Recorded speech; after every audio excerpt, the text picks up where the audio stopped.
When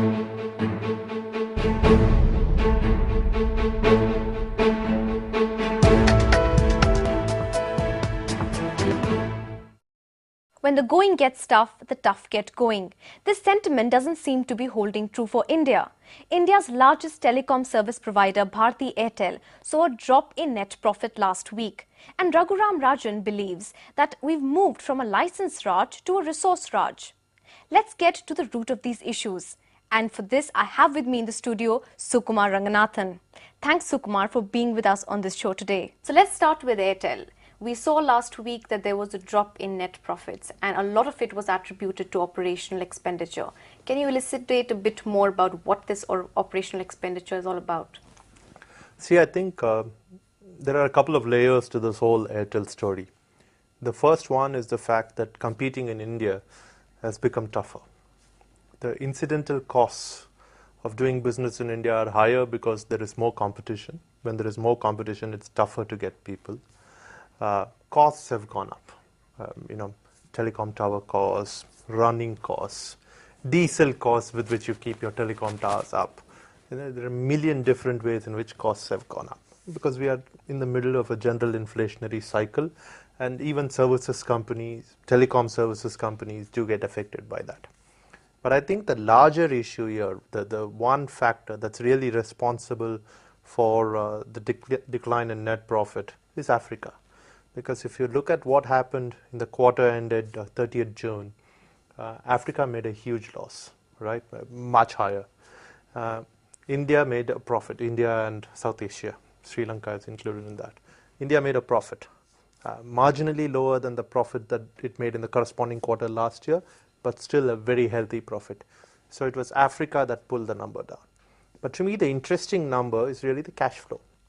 If you look at the free cash flow, it's improved significantly this quarter when you compare it to the corresponding quarter, which to me is an indication that much of the capital expenditure that needed to go into Africa has gone into Africa, but it's not begun to pay off, right? So, because what happens, you put down some investment in the ground, it needs to reflect in your revenue. That's not started happening.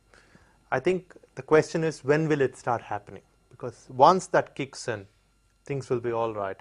But I think it's going to take 2-3 more quarters for that to kick in. In the middle of that, you have a company which will continue to face competition, which will continue to operate in an inflationary regime, which will probably also face some backlash in terms of regulations, because there's this whole talk of refarming, taking away spectrum, making them pay back for it, pay more for it and all that. So it's not going to be easy. And so the next 2-3 quarters will be a little worrying for Bharti. But I think, by and large, I think you really need to look at what's going to happen a year down the line or a year and a half down the line. And to my mind, I still think Africa was a good bet for the company, right? And I think it will help them. India, thanks to the fluidity in the regulatory regime, it's anyone's guess, how that will go. But Africa, I think, will eventually prove to be a good bet.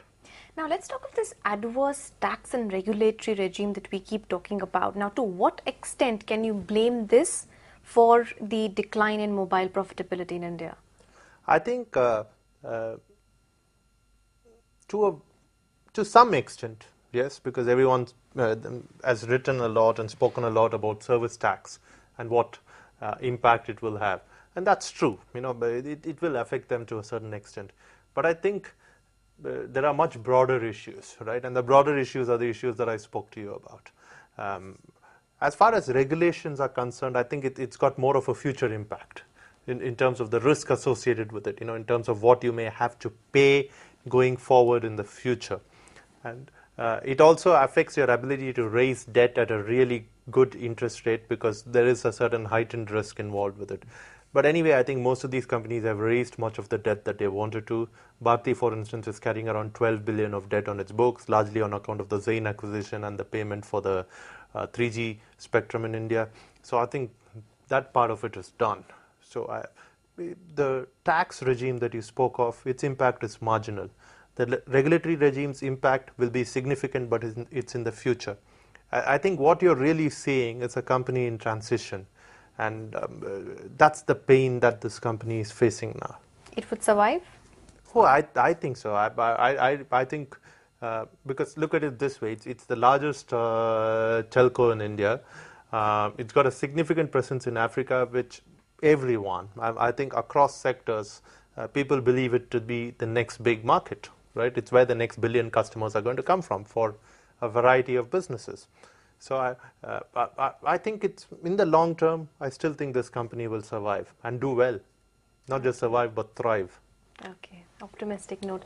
Let's go to Raghuram Rajan. He's newly being appointed Chief Economic Advisor. Firstly, a very blatant question. What do you think about his appointment? Do you feel he's fit for the role and is going Oh, to I bring think major? so. I think it's a brilliant move. He's very good. To get someone who's served in a similar role in the IMF to actually come down and do this here is great.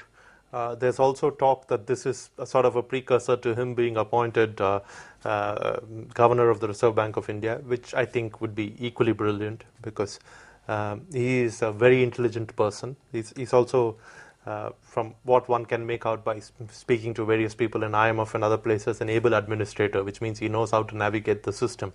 And anyone who's taking a position either in the Reserve Bank or in the Government of India needs to know how to navigate the system. So I think he'll do very well. Now, recently in many speeches, he's constantly, focused on the fact that reforms, he's very disappointed with the reforms in India. And he said something very interesting that, given the reform situation, we are moved from, license Raj to resource Raj. What do you have to say about No, I think that's perfectly true. You look at any company which has really made a lot of money and which has emerged as a significant presence in the national stage in the last 15 years, and most of these companies are companies which have some kind of resource play. It's either spectrum or ore or fuel of some sort, or it's some sort of resource play. And when you have that sort of resource play, there is, unless you have a complete clarity of policy, there's going to be a huge opportunity for crony capitalism, right? And it's why some companies stay away from this entire resources business. They don't want to get into it. For instance, Mahindra and Mahindra, and this is a well-chronicled fact, and then Mahindra has repeatedly said he doesn't want to get into anything that has some sort of resources play because he knows the kind of fallout that can have. Forget the fallout. I think to really get into that business, you need to be well connected with the government. You need to know how to play the system. So I think it was a very, very prescient observation. Also, we often keep focusing a lot on policy making, and given the fact that perhaps it's categorically can be said that this would be a very good move for macroeconomic policy making, but finally implementation is all onto the coalition parties and coalition politics. So given the current situation, how effective and significant do you think macroeconomic policy making by Raghuram Rajan is going to make a significant change? So I think he's got a very supportive finance minister, right, who I think shares the same kind of philosophy. And much of what needs to be done is also at a symbolic level, right? You need to send out the right kind of signals to investors in India, to investors abroad, telling them that India will do the right things. Implementation, anybody's guess, right? But it'll happen, right? I think it's this whole issue related to tax, for instance, or with retrospective taxation, which the current finance minister is trying to sort of disentangle the whole mess that was created. I don't think there was any political exigency to do that. So the implementation issue in that is very straightforward. Disentangling that is very, very straightforward. I think it's only when you come to larger issues, the government's own fiscal policy, right? The government's approach to labor reforms, that you may face, that you will definitely face some kind of pushback. But I think he will give the right kind of advice. I think the finance minister is going to be pragmatic enough to do the kind of things that need to be done at this point in time. You obviously can't go out and do all the things that free marketers want you to do, because that would be political suicide, especially in the run-up to the elections, right? Elections are due in 2014. Some people think they might happen in 2013.